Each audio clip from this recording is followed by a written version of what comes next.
નમસ્કાર દોસ્તો, સ્વાગત છે આપ સર્વનું તમારી પોતાની YouTube channel ocean coaching classes પર।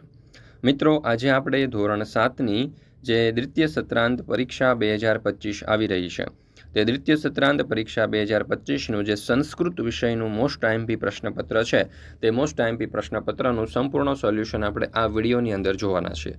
મિત્રો, આપણી આ ચેનલ ઉપર ધોરણ 7ના દરેક વિષયના જે મોસ્ટ આઈએમપી પ્રશ્નપત્ર છે તેના સંપૂર્ણ સોલ્યુશનના વિડીયો અને પીડીએફ મુકાઈ ચૂક્યા છે।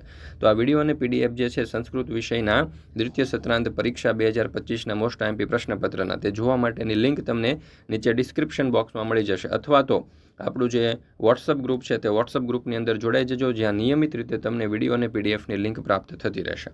મિત્રો, આ જે પ્રશ્નપત્ર છે તે કુલ 80 ગુણનું રહેશે અને તેનો સમય છે સવારે 8 થી 11।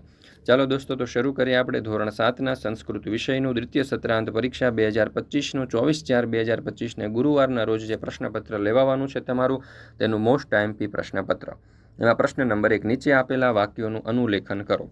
તો ચાલો જુઓ, પહેલું વાક્ય સર્વ કુશલમ, બીજું જલમ સ્વીકરોતુ, ત્રીજું પૂર્વ દિશાયામ કા રક્ષતિ, ચોથું અહમ સ્વાધ્યાયમ લિખામી, પાંચમું શુકઃ લજ્જામ અનુભવતી। મિત્રો, ધોરણ 3થી 8ની જે દ્વિતીય સત્રાંત પરીક્ષા 2025 છે તેના માટે ખાસ ઉપયોગી એવું જે મોસ્ટ આઈએમપી પ્રશ્નપત્ર જે છે જે રેડી ટુ પ્રિન્ટ ફોર્મની અંદર તમને સોલ્યુશન સાથે મળી જવાનું છે, જેની કિંમત માત્ર 20 રૂપિયા છે। તો જરૂરથી આ જે પ્રશ્નપત્ર છે તે મેળવી લેજો, તમારી પરીક્ષા માટે તમને ખૂબ જ ઉપયોગી સાબિત થશે અને સારામાં સારા માર્ક્સ પણ તમે મેળવી શકશો। પ્રશ્નપત્રની સાથે સાથે વિદ્યાર્થીઓ વધારે સારામાં સારી તૈયારી કરી શકે દ્વિતીય સત્રાંત પરીક્ષાની, એટલા માટે થઈને આપણે ready to print solution assignment પણ તૈયાર કરેલા છે અને અસાઇનમેન્ટની પણ જરૂરથી તૈયારી કરી લેજો। એક અસાઇનમેન્ટની કિંમત માત્ર 40 રૂપિયા છે। મિત્રો, જો આપની શાળા, ક્લાસીસ કે સંસ્થાના નામ અને લોગો સાથે જો તમારે પ્રશ્નપત્ર જોઈતું હોય તો એ પણ તમે મેળવી શકો છો, એની કિંમત પણ માત્ર 20 રૂપિયા છે। આ પ્રશ્નપત્ર અથવા તો અસાઇનમેન્ટ મેળવવા માટે અહીંયા તમને કોન્ટેક્ટ નંબર આપેલો છે, નંબર ઉપર ફોન કરી અને તમે વધારે માહિતી મેળવી શકો છો, અથવા તો તમારા વોટ્સઅપ ઉપર તમે પીડીએફ મેળવી શકો છો। ચાલો, ત્યાર પછી છે પ્રશ્ન નંબર 2, નીચે આપેલા ચિત્ર જોઈ અને તેનો સંસ્કૃત શબ્દ લખો, જેના કુલ 5 માર્ક્સ છે। તો મોબાઈલ ફોન, એનું સંસ્કૃત થશે ભ્રમણ ભાષઃ। ત્યાર પછી છે ફ્રીજ, તો એનું સંસ્કૃત થશે શીતકમ। ત્યાર પછી ત્રીજું છે કોમ્પ્યુટર, એનું સંસ્કૃત થશે સંગણકમ। ત્યાર પછી છે ટીવી, તો એનું સંસ્કૃત થશે દૂરદર્શનમ અથવા તો દૂરદર્શન યંત્રમ। ત્યાર પછી પાંચમું છે પંખો, તો એનું સંસ્કૃત થશે વ્યજનમ। ત્યાર પછી છે પ્રશ્ન નંબર 3 નીચેના ગુજરાતી શબ્દોના સંસ્કૃત અર્થ લખો, જેના કુલ 10 માર્ક્સ છે। તો રાજા, રાજાનું સંસ્કૃત થશે નૃપઃ। પ્રખ્યાત અથવા તો જાણીતું, એનું સંસ્કૃત થશે પ્રચલિતા। અન્ય, બીજું, તો અહીંયા થશે અન્યત, તેમની એટલે કે તેષામ। ઔષધ ન હોય તેવું મૂળ, તો અનૌષધમઃ।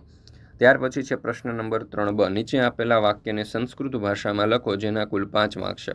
પહેલો સવાલ, અથાણું પણ છે, શું તેની જરૂર છે? તો અવલેહ અપી અસ્તિ આવશ્યકમ વા? લો, દાળ પણ લો, તો સ્વીકરોતુ દાલમ અપી સ્વીકરોતુ। ત્રીજું, કંઈ પણ નહીં, અત્યારે ભોજન જરૂરી છે, તો કિમપી માસ્તુ ઇદાની ભોજનમ આવશ્યકમ। આભાર, એક રોટલી પણ આપો, તો ધન્યવાદ એકામ રોટિકામ અપી દદાતુ। પાંચમું, અત્યારે કાંઈ પણ ન જોઈએ, મારું જમવાનું પૂરું થયું, ભોજન સ્વાદિષ્ટ છે, ઇદાની કિમપી માસ્તુ મમ ભોજનમ સમાપ્તમ ભોજનમ રુચિકરમ અસ્તિ। ત્યાર પછી છે પ્રશ્ન નંબર 4 નીચે આપેલ સારણી કે કોષ્ટકનું વાંચન કરી પ્રશ્નોના જવાબ સંસ્કૃતમાં લખો, જેના કુલ 10 માર્ક્સ છે। તો જો શિવસ્ય નેત્રાણી ત્રીણી, પાંડવા પંચ, માનવસ્ય નેત્રા દ્વે, રાવણ મસ્તકાની 10, વાસરાહ સપ્ત। તો એમાં પેલું ત્રીણી નેત્રાણી કસ્ય, તો શિવસ્ય ત્રીણી નેત્રાણી, પાંડવાહ કતિઃ, તો પંચ પાંડવાહ, વાસરાહ કતિ, તો સપ્ત વાસરાહ। ત્યાર પછી ચોથું, રાવણસ્ય કતિ મસ્તકાની, તો જવાબ આવશે રાવણસ્ય 10 મસ્તકાની, દ્રે નેત્રે કસ્ય, તો માનવસ્ય દ્રે નેત્રે।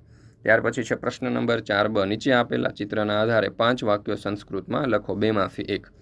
ચાલો, તો અહીંયા આપણને જે કોષ્ટક આપ્યું છે એના ઉપરથી આપણે 5 વાક્ય લખવાના છે। પેલું, શુકઃ જલમ પીબતી, અહમ મોદકમ ખાદામી। ત્રીજું, કિશનઃ પુસ્તકમ પઠતી। ચોથું, માલા લજ્જામ અનુભવતી। પાંચમું, વૃષ્ટેઃ વન અસ્તિ।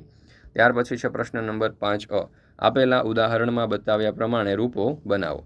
પેલું છે વાનરઃ, તો વાનરસ્ય, શંકરઃ, તો શંકરસ્ય, ગજઃ, તો ગજસ્ય, પુત્રઃ, તો પુત્રસ્ય, કપોતઃ, તો કપોતસ્ય। ત્યાર પછી છે પ્રશ્ન નંબર 5b, આપેલા ઉદાહરણમાં બતાવ્યા પ્રમાણે શબ્દ પરિવર્તન કરો, જેના કુલ 5 માર્ક્સ છે।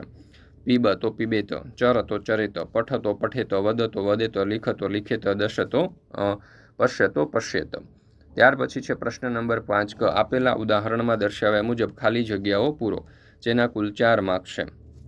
એમાં પહેલું ખાલી જગ્યા મહિમા વિશાલઃ તો ગંગાયાઃ, બીજું ખાલી જગ્યા પ્રભાવઃ વિશાલઃ તો યમુનાયાઃ, ખાલી જગ્યા કરુણા વિશાલાઃ તો સરસ્વત્યાઃ, ખાલી જગ્યા તટે ઉજ્જૈની અસ્તિ તો ક્ષિપ્રાયાઃ, ખાલી જગ્યા તટે દ્વારકા નગરમ અસ્તિ તો ગોમત્યાઃ। ત્યાર પછી છે પ્રશ્ન નંબર 5 આપેલા ઉદાહરણ મુજબ ફેરફાર કરો, જેના કુલ 4 માર્ક્સ છે। શૂલપાણી તો ચક્રપાણી, શસ્ત્રપાણી, શંખપાણી, કમલપાણી, ત્રિનેત્રધારી તો શ્વેતવસ્ત્રધારી, ગોમુખધારી, રક્તમુખધારી અને હાસ્યમુખધારી। ત્યાર પછી છે શિલાભક્ષી તો વાતભક્ષી, ફલભક્ષી, અન્નભક્ષી અને સર્પભક્ષી, દંતહીન તો નેત્રહીન, વર્ણહીન, બુદ્ધિહીન અને ગુણહીન। ત્યાર પછી છે પ્રશ્ન નંબર 6 શ્લોક પૂર્તિ કરો। એમાં જુઓ પહેલો શ્લોક, પૃથિવ્યાઃ ત્રીણી રત્નાની જલમગ્નમ સુભાષિતમ મૂઢેઃ પાષાણખંડેષુ રત્નસંજ્ઞા વિધીયતે। ત્યાર પછી છે બીજું, ઉદ્યમઃ સાહસમ ધૈર્ય બુદ્ધિ શક્તિ પરાક્રમમ ષડેતે યત્ર વર્તન્તે તત્ર દેવઃ સહાયકૃતમ। ત્યાર પછી ત્રીજું, દ્રષ્ટિપૂતમ ન્યસેત પાદમ વસ્ત્રપૂતમ પીબેત જલમ શસ્ત્રપૂતામ વદેત વાણી મનઃ પુતઃ સમાચરેત। ત્યાર પછી છે પ્રશ્ન નંબર 7, નીચે આપેલ કાવ્ય પંક્તિના આધારે પૂછેલા પ્રશ્નોના જવાબ સંસ્કૃતમાં લખો, જેના કુલ 6 માર્ક્સ છે। તો અહીંયા તમે જોઈ શકો છો કે આપણને કાવ્ય પંક્તિ આપેલી છે। કાવ્ય પંક્તિ ઉપરથી કેટલાક પ્રશ્નોના ઉત્તર આપણે આપવાના છે। પહેલો સવાલ, ગુજરાત પ્રદેશસ્ય પૂર્વ દિશાયામ કહ રક્ષતિ તો જવાબ આવશે પૂર્વ દિશાયા ગુજરાત પ્રદેશસ્ય કાલિકા રક્ષતિ। બીજું, કૃષ્ણ ગુજરાત પ્રદેશે કસ્યા દિશાયા વસતિ તો કૃષ્ણ ગુજરાત પ્રદેશે પશ્ચિમ દિશાયામ વસતિ। ત્રીજું, કસ્ય ધામ ગુજરાત પ્રદેશે દક્ષિણ દિશાયામ અસ્તિ તો કુંતેશ્વરસ્ય ધામ ગુજરાત પ્રદેશે દક્ષિણ દિશાયામ અસ્તિ। ત્યાર પછી છે પ્રશ્ન નંબર 7, નીચે આપેલા પ્રશ્નોના જવાબ સંસ્કૃતમાં લખો, જેના કુલ 6 માર્ક્સ છે। પહેલો સવાલ, કદા જ્ઞાનમ ભારમ ભવતિ તો કાર્ય વિના અથાર્થ કાર્યન વયન રહિતમ જ્ઞાનમ ભાર્ય ભવતિ। મિત્રસ્ય પરીક્ષા કદા ભવતિ તો વિપત્તો મિત્રમ પરીક્ષ્યતે। કલયુગે કા શક્તિ તો કલયુગે સંગઠને સમૂહે બલમ ભવતિ। તો મિત્રો અહીંયા આપણે ધોરણ 7નું સંસ્કૃત વિષયનું દ્વિતીય સત્રાંત પરીક્ષા 2025નું મોસ્ટ આઈએમપી પ્રશ્નપત્ર જે છે તે પૂર્ણ કરીએ છીએ। ફરી મળીશું મિત્રો આપણે ધોરણ 7ના એક નવા વિષયના દ્વિતીય સત્રાંત પરીક્ષા 2025ના મોસ્ટ આઈએમપી પ્રશ્નપત્રના સંપૂર્ણ સોલ્યુશન સાથે। મિત્રો આ વિડીયો પસંદ આવ્યો હોય તો લાઇક કરવાનું, તમારા મિત્રો સાથે શેર કરવાનું અને સરસ મજાની કોમેન્ટ આપવાનું ભૂલશો નહીં। મિત્રો આપણી આ ચેનલ ઉપર ધોરણ 7ના દરેક વિષયના દ્વિતીય સત્રાંત પરીક્ષા 2025ના મોસ્ટ આઈએમપી પ્રશ્નપત્રના સંપૂર્ણ સોલ્યુશનના વિડીયો અને પીડીએફ મુકાઈ ચૂક્યા છે।